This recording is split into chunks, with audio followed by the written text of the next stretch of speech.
This is part 3 of the Storyteller's Lounge conversation with Jenny Pisani. And today, Jenny will read 3 of her poems from her book, Involution. So I'll start with crumbs. Okay. When I was 11, my mother found my father dead in his sleep, like a cold bird on the boardwalk with its eyes open. When I was 5, I learned how to speak seagull. I trained my mouth to become a beak, to caw and coo to my feathered friends. We would tell each other secrets. These birds had a Jersey accent, and I learned their dialect while my father worked in Brigantine, building casinos for the summers. We rented a small wooden bungalow off a street of sand and seashells. 3 brothers and 1 bird girl squeezed into our birdhouse bungalow. We slept on cots, couches, and floors. We ate leftovers. We drank Jersey tap water. We plunged into the waves. We cooed. We cawed. We were happy. In the morning, I would wake up before everyone and grab the stale potato bread from the countertop, stand barefoot on the wooden porch, and share. I began my ritual then, of scattering crumbs for the seagull family that flies inside of me. Caw, caw, I called to them. Come back. And they would return.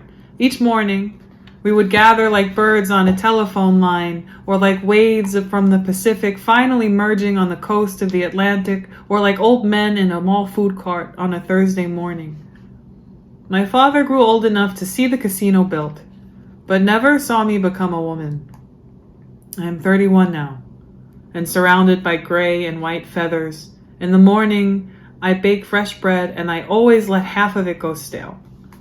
Come back, caw, caw, come back. I still feed the birds, although there is bird shit everywhere. I am a conch shell. Press your ear to my chest. My brothers say they hear the seagulls too. My heart is a crumb castle that life has crushed. Caw, caw, come back. I keep dropping the crumbs of my heart, hoping my father returns. Caw, caw, come back.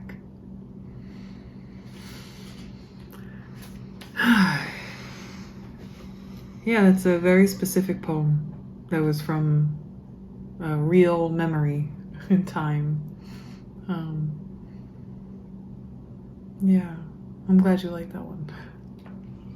Yeah, I like it very much. I feel a reverence for it. So, and I can see you as a bird girl.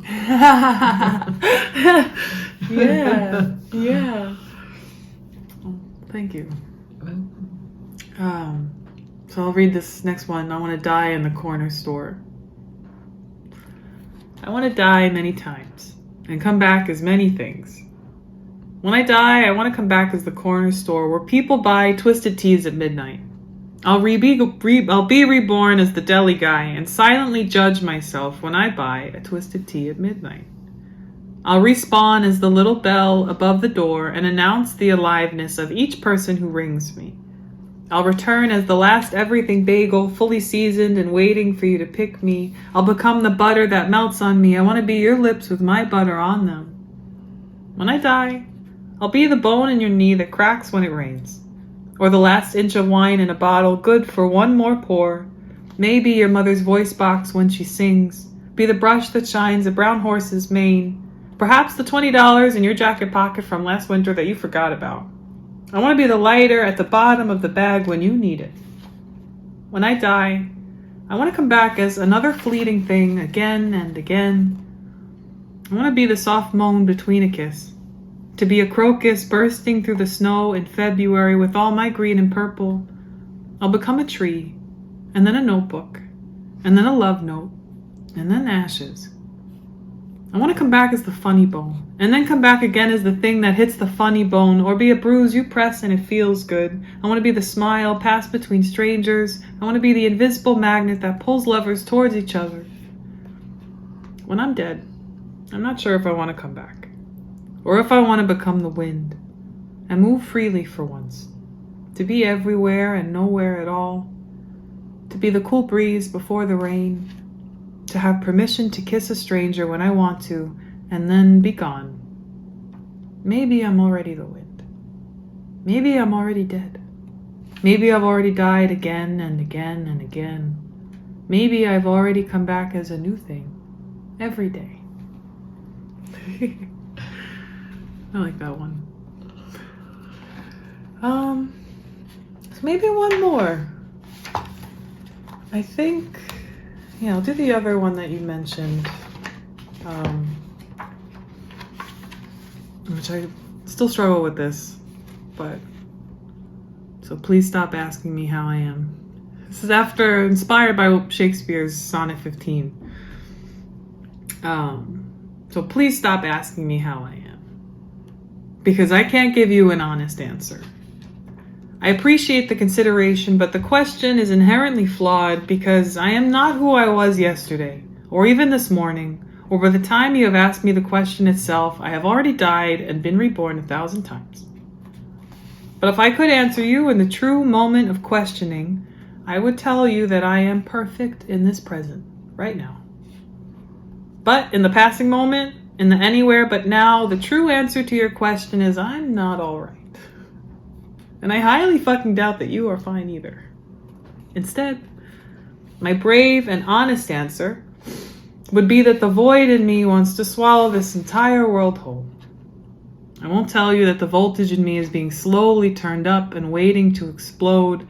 I am looking forward to it, actually. A great combustion of sorts. A more accurate representation of how I actually am. I won't tell you that the gray hairs are sprouting on my scalp like daisies. That all this trauma fertilizer has borne colorless fruits. I won't tell you that it's been 21 years since my father died and I still miss him every day. I won't tell you that I'm waiting for the next person that I love to die too.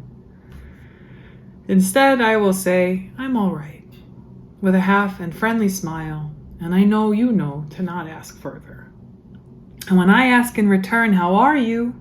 I know you know this is a pleasant exchange of social politeness, because I know your answer won't be honest either. So instead, I am writing a poem here in this other meta space that can hold every answer. The muse doesn't need to ask. The spirit already knows how I am. So I ask, rather than passing pleasantries, write me a poem instead. Or plant a seed and remember to water it. And when it sprouts, my answer is there. I am the sprout reaching through the dirt. I am the seed breaking its own shell to become something new. Instead of shallow banter, tell me how difficult it is to wake up in the morning. And tell me how you do it every day. And how somehow we made it here today. How all those mornings and all those Mondays still haven't taken us down yet. Tell me about that. Tell me what helps you survive. Tell me how you miss your father too. Or tell me that your father is still alive still, and that you tell him that you love him. Tell me that you know that everything you've loved, love, and will be nothing more than a breath and an exhale. And you will do your best to breathe it into your lungs as deeply as you can. Instead of asking me how I am, take a deep breath for me. And use that oxygen to tell someone that you love them. Tell me that your heart has been broken too by this world, and yet you still choose to love it. Tell me everything which has been taken from you will one day be given back anew. That maybe we will meet somewhere, someday outside of time, where questions won't need to be asked and all will just be understood. So don't ask me how I am. Let us meet here, in this holy place, and space between time. Instead of asking each other, how are you, let our souls do the talking. Let us be perfect here together, without question. Thank you. Thank you, Rhoda. Jenny, I can't even express what a pleasure it's been to spend time with you, to hear your stories, to listen to your poems. Since you are also an artist, I'm very happy that you will be back with us in 2024.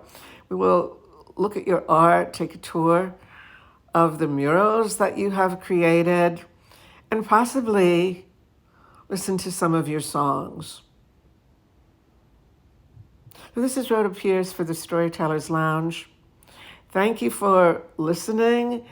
Please subscribe and write some comments if you have a chance. We would really appreciate it.